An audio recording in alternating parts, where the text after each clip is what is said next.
Veteran news anchor na si Henry Umaga Diaz, pansamantalang mawawala sa TV Patrol. Trending sa social media ang usap-usapang may isang news anchor ng TV Patrol na aalis o mawawala di umano sa naturang longest-running newscast. Marami ding mga kapamilya pages ang nagpost nito upang abangan ang anunsyo ngayong araw.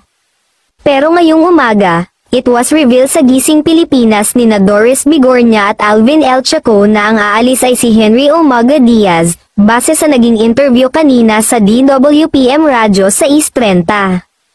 May mahalagang anunsyo ang batikang news anchor. Siya ay aalis papuntang Canada upang makasama ang kanyang pamilya. Hindi na idinetalye ni Henry ang dahilan kaya nagsabi na lang ito na abangan ang magiging anunsyo niya mamaya sa TV Patrol.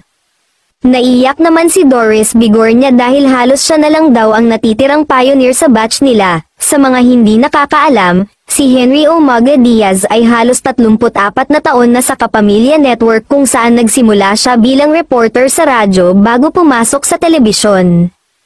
Taong 2020 nang muling magbalik si Henry sa longest-running Tagalog newscast ng bansa matapos na maging news anchor din noon ng TV Patrol World at TV Patrol Weekend. Magkakaroon ng special tribute ang TV Patrol mamayang gabi para sa kanya.